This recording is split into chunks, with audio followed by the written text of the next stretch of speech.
வணக்கம். தமிழொலியின் இரவு நேர பிரதான செய்திகள். முதலில் தலைப்புச் செய்திகள். ரணில் விக்ரமசிங்கவின் இல்லத்துக்கு சென்ற சிஐடி அதிகாரிகள். மகிந்தவின் மகனுக்கு நீதிமன்றம் பிறப்பித்த உத்தரவு. தேங்காய் விலையில் ஏற்பட்டுள்ள திடீர் மாற்றம். குளிக்க சென்ற 80 வயது மூதாட்டி பாலியல் பலாத்காரம். பெண் கொடூரமாக சித்திரவதை. வேடொன்றில் போலீசாருக்கு காத்திருந்த அதிர்ச்சி. இலங்கையில் உடனடியாக மற்றொரு தேர்தல். அனைத்து தரப்புக்கு சென்றுள்ள முக்கிய கோரிக்கை.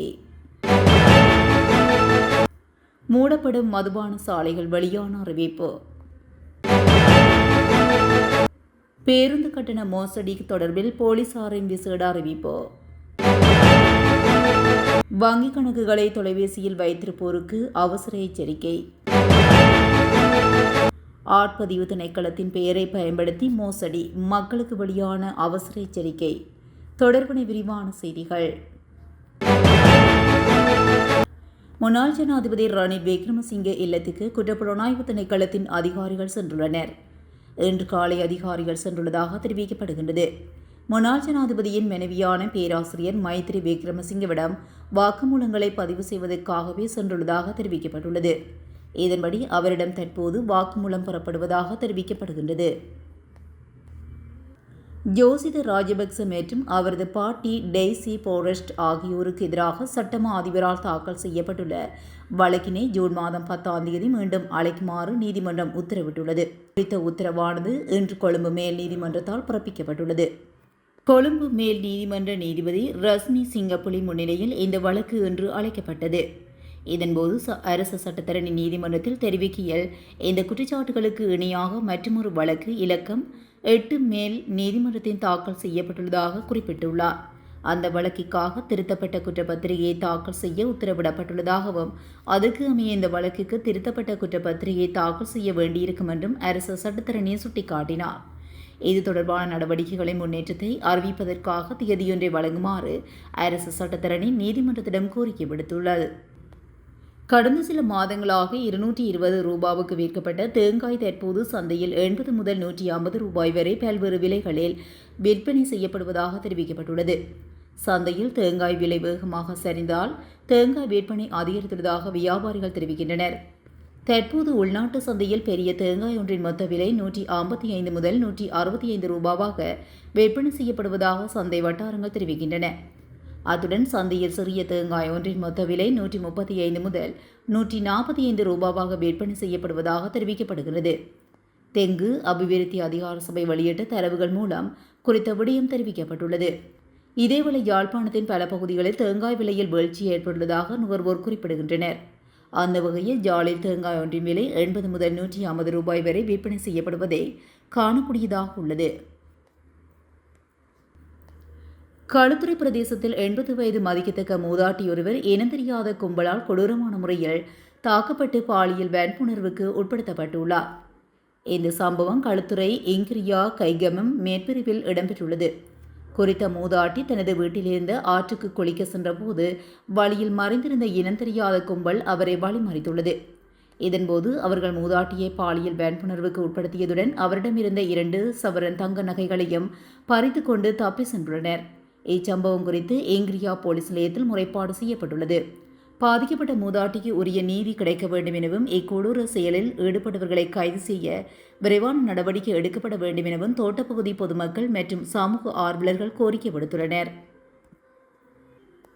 பலாங்குடி பல்லேவில பகுதியில் உள்ள வீடொன்றில் பெண் சடலம் கண்டெடுக்கப்பட்டுள்ளது. நேற்று பிற்பகல் குறித்த சடலம் கண்டெடுக்கப்பட்டுள்ளது. குறித்த வீட்டில் தனியாக இருந்த பெண் கொடூரமாக சித்திரவதை செய்யப்பட்டதாக தெரிவிக்கப்பட்டுள்ளது. கிடைக்கப்பட்ட தகவலின் பேரில் நடத்தப்பட்ட விசாரணைக்கு பின்னர் இந்த சடலம் கண்டெடுக்கப்பட்டுள்ளதாக கூறப்படுகிறது.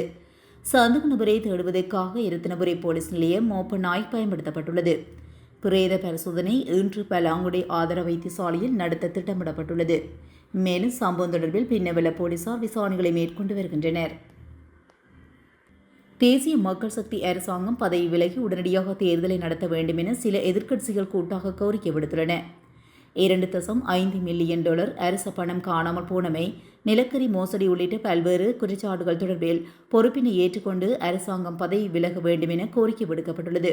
ஸ்ரீலங்கா சுதந்திர கட்சி, ஐக்கிய தேசிய கட்சி, சர்வஜன பழைய கட்சி உள்ளிட்ட இன்னும் சில கட்சிகளால் இந்த கோரிக்கையை முன்வைக்கப்பட்டுள்ளது.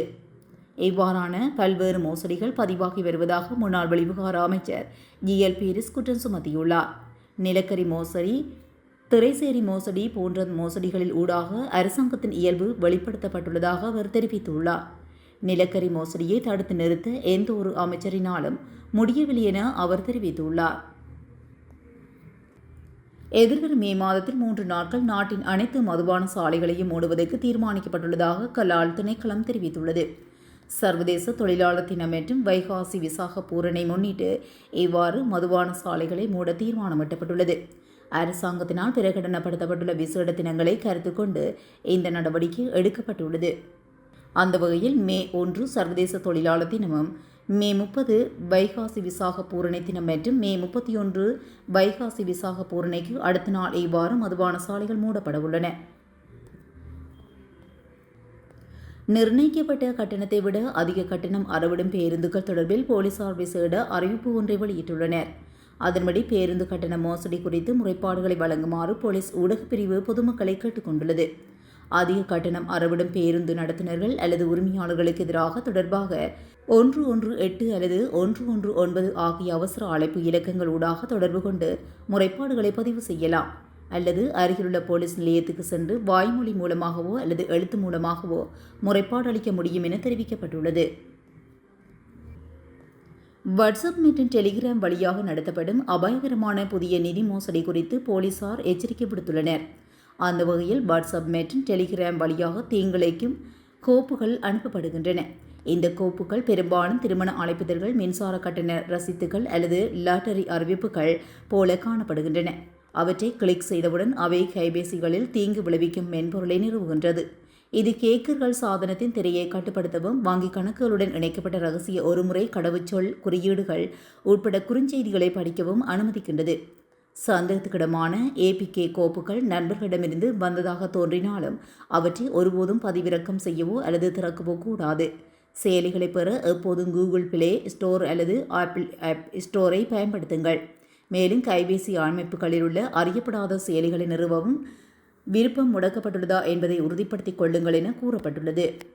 மேலும் தாங்கள் இதற்கு பலியானதாக சந்தேகிக்கும் எவரும் உடனடியாக தங்கள் வங்கிக் கணக்குகளை முடக்கி அருகிலுள்ள போலீஸ் நிலையம் அல்லது குற்றப்புலனாய்வுத் துறையில் கணனி குற்றப்பிரிவிடம் இதுகுறித்து தெரிவிக்க வேண்டும் என போலீசார் அறிவுறுத்தியுள்ளனர். ஆட்பதிவு திணைக்களத்தின் பெயரையும் அதன் உத்தியோகபூர்வ தொலைபேசி இலக்கத்தையும் பயன்படுத்தி நிதி மோசடிகள் மற்றும் தனிநபர் தகவல்களை திருடும் நடவடிக்கைகள் முன்னெடுக்கப்பட்டு வருவதாக அந்த திணைக்களம் பொதுமக்களுக்கு எச்சரிக்கை விடுத்துள்ளது.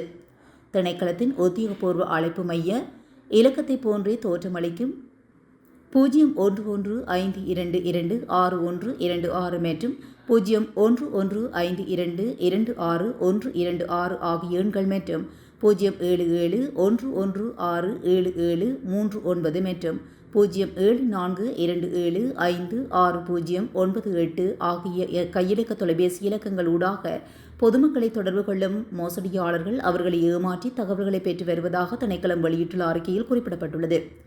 அத்துடன் அரசாங்க இலச்சினையை பயன்படுத்தி ஒரு போலி செயலியை உருவாக்கியுள்ள மோசடியாளர்கள் அதன் மூலம் டிஜிட்டல் அடையாள அட்டை அல்லது அடையாள அட்டைக்கான பதிவுகளை மேற்கொள்வதான பொய்யான வாக்குறுதிகளை வழங்கி வருகின்றனர்.